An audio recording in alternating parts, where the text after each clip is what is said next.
Una persona puede desear muchas cosas y en un alto porcentaje de las veces deseará porque está tratando de aliviar un conflicto interior. O sea, cada vez que nosotros queremos algo de ahí fuera, es porque con esa cosa de ahí fuera, que yo digo que deseo, estoy aliviando un conflicto que tengo dentro. Así podemos conseguir a personas que deseen ser físicamente muy atractivas, pero lo hacen porque se desprecian a sí mismas y se sienten culpables por los rechazos que han recibido de otras personas, ¿no? Este auge que hay hoy en día, ¿no? De la estética, del ser bonito, tener un lindo físico, las cirugías, todo esto de ser bello, bello por fuera, ¿no? Es como que está en onda, ¿no? En moda, porque, claro, parece ser que nos gusta mucho lo que se ve, ¿no? Lo que nuestros ojos captan. Entonces, otros, dice, por ejemplo, pueden desear tener un auto nuevo porque asocian internamente el auto como un símbolo del estatus y quieren mostrarle a sus parejas o a los padres o a la familia o a los vecinos, ¿no? Lo que ellos valen, ¿no? Porque el valor que me otorgo como persona creo que está ligado a lo que tengo, ¿no? Si tengo mucho, entonces valgo mucho, ¿no? Porque si el deseo está envenenado en su raíz, no es algo que le vaya a hacer bien a nadie, ¿no? Primero, estas personas, dice, tienen que descubrir si ese deseo de mostrarle a los demás su valor no está basado en que se sienten culpables por no haber sido lo que los demás esperaban de ellos en muchas ocasiones, ¿no? Luego, que yo me pueda liberar de esa sensación, ¿no? De querer recibir aprobación o alabanza de los demás. Si no existe eso, el deseo está como libre, ¿no? Puro. Puedo desear lo que quiera. Dice, las personas tienden a llenar los vacíos, ¿no? Con ideas propias que tienen acerca de Dios, de la divinidad, del karma, etcétera, etcétera, etcétera. Vieron que hoy en día hay como un auge impresionante, ¿no? De tantas cosas ahí fuera, ¿no? Tanta información. Que claro, todos, digamos, tenemos nuestras propias ideas, ¿no? Y parece como que con ideas llenamos esos vacíos, ¿no? Esos vacíos acerca de lo que yo creo, ¿no? De que son ciertas cosas, ¿no? En especial en esto acerca de lo espiritual, que hoy en día está todo tan en auge, ¿no? Uno puede ver que el uane, ¿se acuerdan? El uane es la mente consciente, ¿no? El intelecto. El unihipili es el alma o el inconsciente o el niño interno. Y el aumakua es el espíritu o el supraconsciente, como le queramos llamar, ¿no? Esta forma de verlo se adapta mucho, dice, a la visión que tiene Occidente del ser humano. Los kahunas son muy prácticos y ellos saben que el yo, como tal, es el uane, el yo consciente, ¿no? Y saben que el yo consciente no puede llegar a comprender al aumakua completamente, si no comprende uno a su propio aumakua, ¿no? ¿Qué significa esto? Yo con la mente intelectual no puedo entender a Dios. Y fíjense en que nosotros queremos hacer eso, ¿no? Por ejemplo, los que estudian otras filosofías, ¿no? Como por ejemplo el curso de milagros, ¿no? Les cuesta comprender que no se puede traer a Dios acá al mundo. Y nosotros queremos eso, queremos traer a Dios acá al mundo, ¿no? Entonces el uane, que sería la mente consciente, o el yo, este yo que creo ser, ¿no? No puede entender a Dios. No puedo comprender esto que los kahunas le llaman el aumakua, ¿no? Entonces, dentro del sistema Juna, no se requiere la especulación filosófica ni teológica Y el problema es que esta característica minimalista del juna lleva a la gente a sentir que hace falta algo. Entonces rellenan lo que creen que faltan con sus propias fantasías. Uno debe comprender cuál es el proceso evolutivo que seguían los kahunas, y de este modo uno se olvida de hacer completaciones incluyendo metas y propósitos de vida tales como vivir con abundancia, obtener el amor, iluminarse, lograr la inmortalidad. No tengo nada en contra de estas metas, dice el autor de este libro, ¿no? Cada quien puede vivir para obtenerlas si así lo desea. Pero bueno, no era el propósito de vida de los kahunas, ¿no? Acá habla un poco de los kahunas, que bueno, obviamente sabemos que esto de Ho'oponopono surge en esta filosofía kahuna, que era el Ho'oponopono tradicional, donde toda la familia se reunía en persona para resolver un problema. Luego de ahí surge el Ho'oponopono autoidentidad, ¿no? Estoy aclarando para que los que se van sumando vayan comprendiendo, ¿no? Para los kahunas, lo que llamamos ser humano estaba formado por 3 espíritus, y cada espíritu, cada uno, ¿no?, en su propio cuerpo aka, ¿se acuerdan las aka, las cuerdas? Y un cuerpo físico. Esos son los 10 elementos del ser humano según el sistema Huna. Hay otros autores que añaden un alma, pero esto lo hacen como modo de poder crear un vínculo con sus ideas personales acerca de la evolución del alma y el karma, los cuales probablemente obtuvieron de Oriente, ¿no? Entonces acá el autor dice que quiere hacer un paréntesis y agregar algo, ¿no?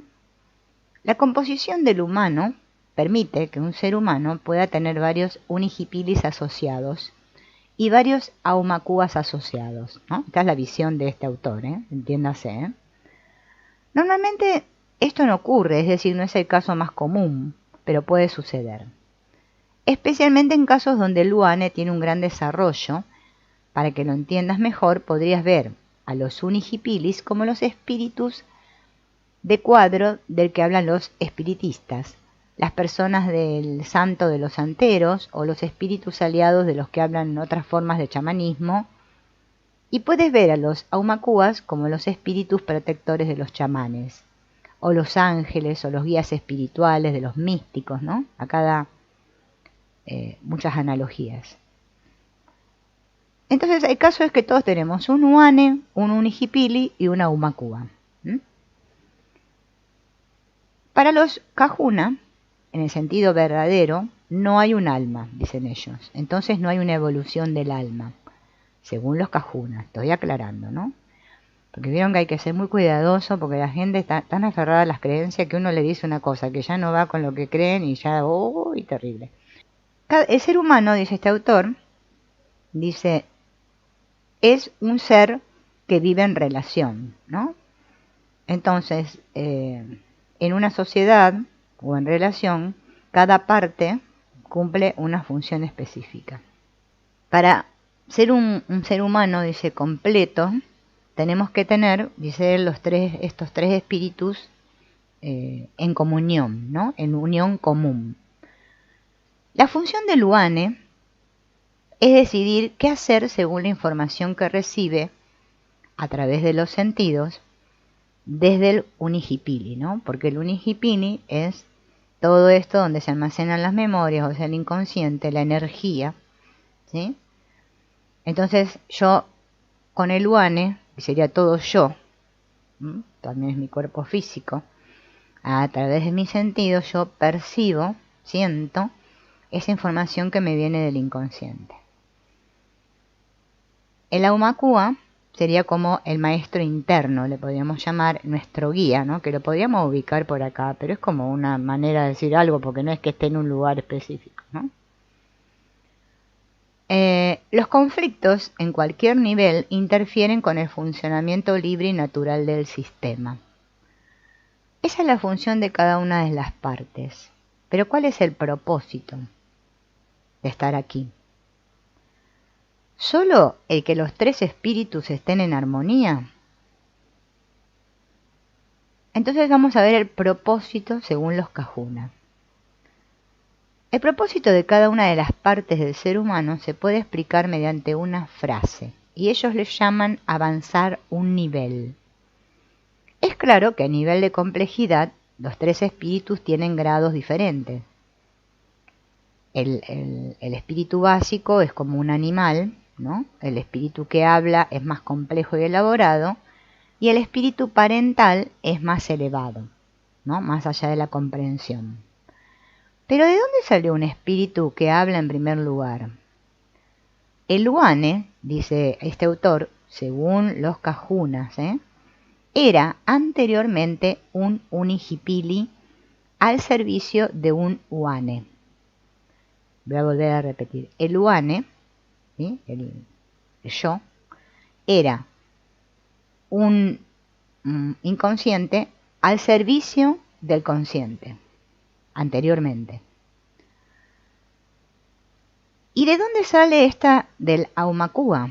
Bueno, un día dice que dos uanes, uno masculino y uno femenino, se unieron en un solo ser y formaron a una Aumakua. ¿Y el Unihipili de dónde salió? Bueno, eran seres evolucionados que habían aprendido mucho y ya no podían seguir estando en ese estado de instintivo, ¿no?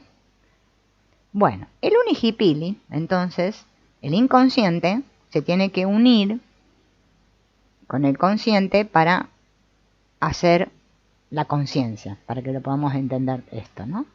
Pero esto siempre se logra estando al servicio, entonces, todo depende del trabajo que yo haga.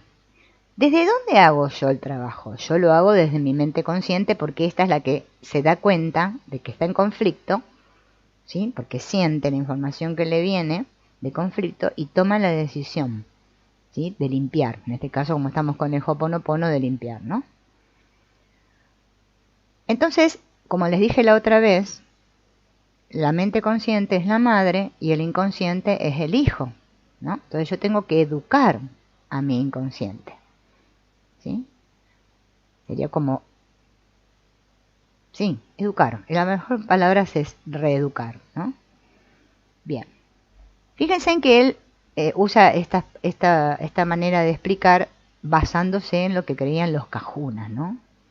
Para que no se hagan mucha batata ni nada. Igual son todos términos que son términos, no sirven en la práctica no me sirven, es como conocimiento intelectual.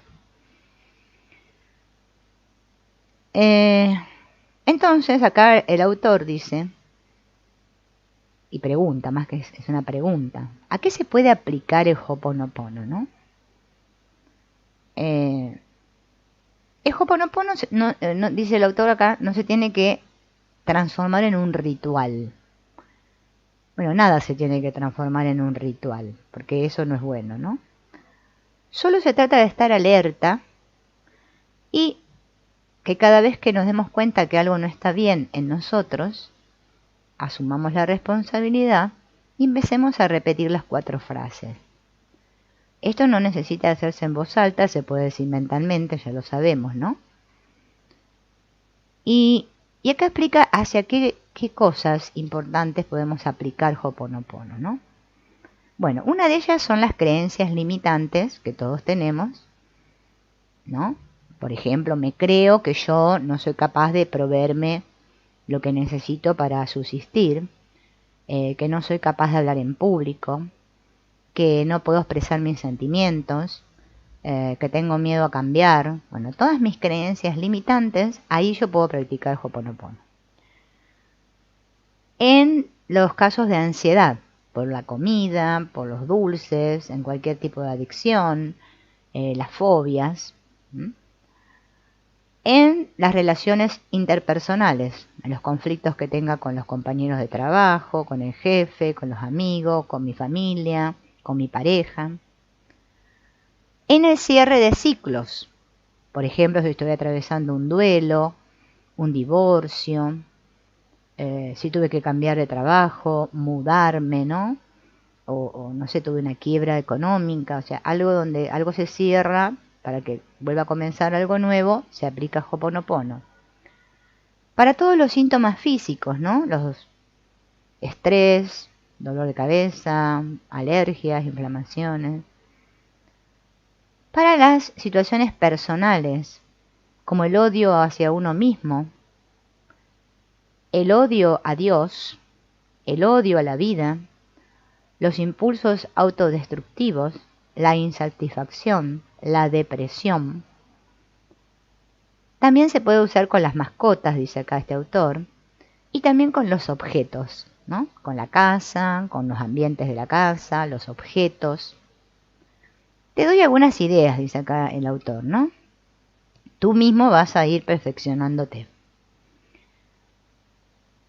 Ahora, dice acá, quiero que entiendas algo. Si te digo que el Ho'oponopono puede ser usado en algo como, por ejemplo, una ruptura romántica, y tú tomas tu ruptura romántica para trabajar sobre ella, no te estoy diciendo que el Ho'oponopono vaya a hacer que tu pareja vuelva contigo. ¿Ven? Lo dice el autor acá del libro. Te estoy diciendo que puede ayudar a que te liberes del sufrimiento emocional por la ruptura. Por ejemplo, acá fíjense que el autor está diciendo que yo no practico Ho'oponopono para que mi pareja vuelva, sino que yo lo practico para liberarme de ese sufrimiento emocional. Esto es lo mismo con todo. Yo no practico el curso de milagros para que me ocurran milagros. Entonces ahora yo voy a ser un ser super bomba evolucionado, que me van a venir estrellas todas acá alrededor y no sé qué, y soy la santeja de Dios y todo eso. No es para eso. Es para tomar conciencia.